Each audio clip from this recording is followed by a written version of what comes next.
This is Optimal Finance Daily, Episode 18, Why You Must Make Peace with Your Financial Situation, by Cait Flanders of blondeonabudget.ca.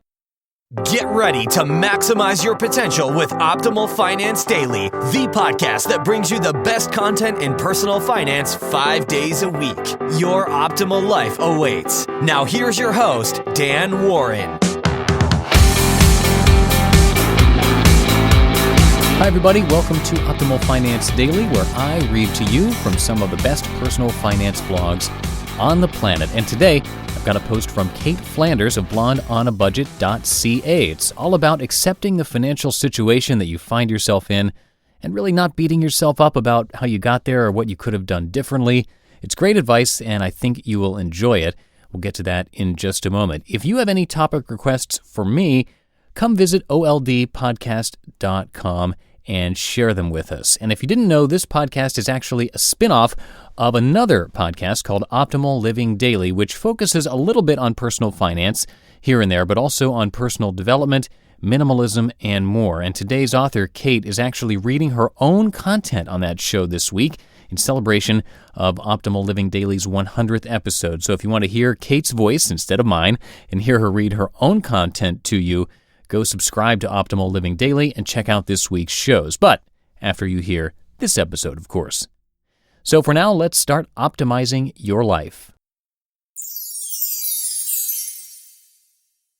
Why You Must Make Peace with Your Financial Situation, by Cait Flanders of blondeonabudget.ca. When I look back at all the various stages my finances have been in over the past 4 years, I see one troubling and recurring theme. I am constantly dissatisfied with whatever situation I'm in. Of course, this made sense when I realized I was maxed out. That was my financial rock bottom, the worst situation to be in. But even as I was digging myself out of debt, all I could feel was the weight of the bad situation I'd first put myself in.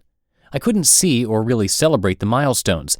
$10,000 paid off, $17,000 paid off, $25,000 paid off, etc. Instead, I was always mad at myself for living in denial as long as I did. I was mad at my debt for forcing me to miss out on fun opportunities. And I felt stupid. I was a smart person. Why had I done this to myself? You'd think that after being debt-free for nearly 18 months, I'd be on the totally opposite end of the scale, but I'm not. Sure, I feel happy when I don't owe anyone money on payday and I don't lose sleep over my financial situation anymore, but I often still feel like I'm very slowly chugging along with my savings goals. When I add up my numbers at the end of each month, I usually look at the amounts I've saved and feel as though I could have done better. I see the current balances of all my investments and wish I hadn't screwed everything up before so I could be further along now. I'll even admit, because it's human nature whether we like it or not, that I sometimes feel jealous when I read about people who are younger than me that have more money saved than I do. The jealousy swings back to me just being mad at myself again, though, and the cycle of chronic self-punishment continues. One line in David's newest book, You Are Here, explained these motions perfectly. Quote, "Virtually every day of our lives, we're trained to lean towards something we don't have, which essentially trains us to be dissatisfied with where we already are." End quote. Read that 2 or 3 times so it really sinks in. Based on hundreds of conversations I've had with people about money, I'd say it's probably more common than not for us to wish we were in better financial situations, which makes us hate the ones we're currently in. We want less debt, more savings, larger salaries, bigger bonuses, and so on. To some degree, there's nothing wrong with this. We should set new goals and push ourselves to go after them all the time. But I'm finally realizing that it's equally and maybe even more important for us to make peace with our current financial situations before we try to move forward with new goals. Want to give it a try? 1. Stop what you're doing and take 10 minutes to add up your numbers. If it helps, draw a line down the middle of a piece of paper and write down all your debts on one side and any amounts you have in your bank accounts, including all savings and investments, on the other side. Add up your debts, then add up what you have in the bank. This is your financial situation. 2. Breathe. Take a few deep breaths if you need to. 3. Remember all the positive steps you've taken to change your situation so far. If you're just now coming to grips with the fact that you have debt and you need to turn your financial situation around, step number 1, giving up the denial and adding up the numbers, is a great start.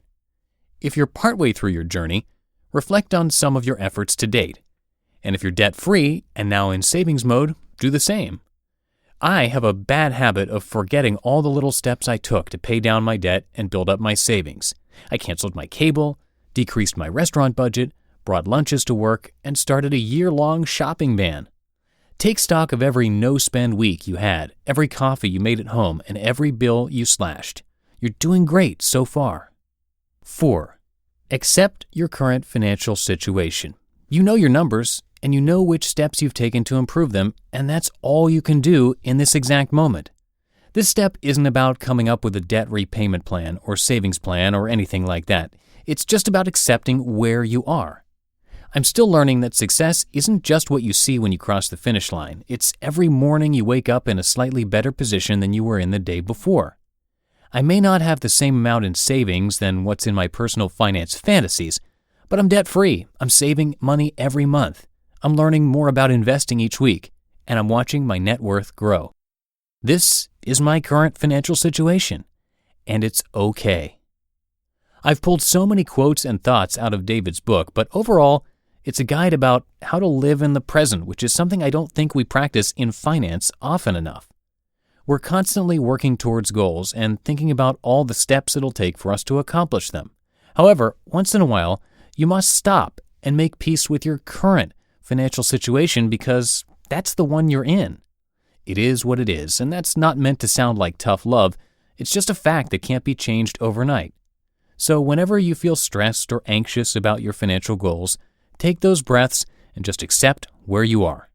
In finally accepting my own financial situation for what it is in this exact moment, I also aim to remove all the guilt from mistakes I made in the past and just move forward from where I am right now. I hope some of you can do the same.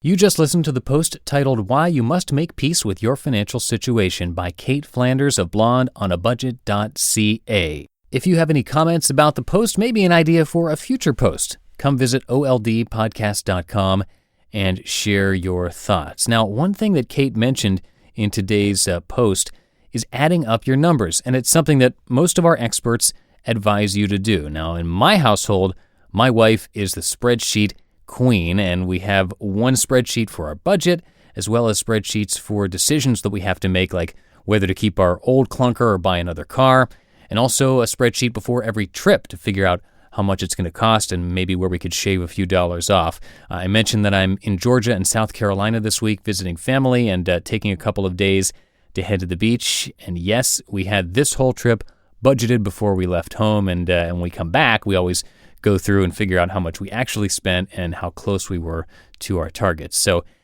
anyway, this is all a very long-winded way of saying that to help you run your own numbers for your household, Justin over at Optimal Living Daily has built a spreadsheet that you can get for free.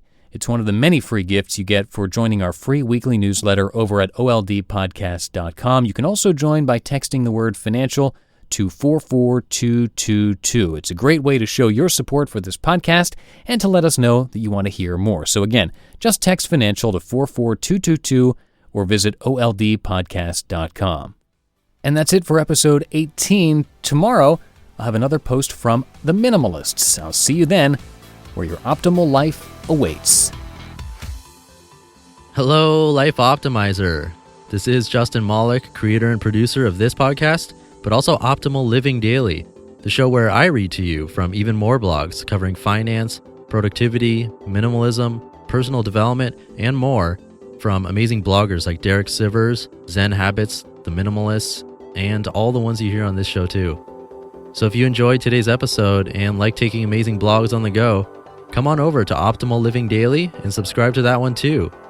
And together, we'll start optimizing your life.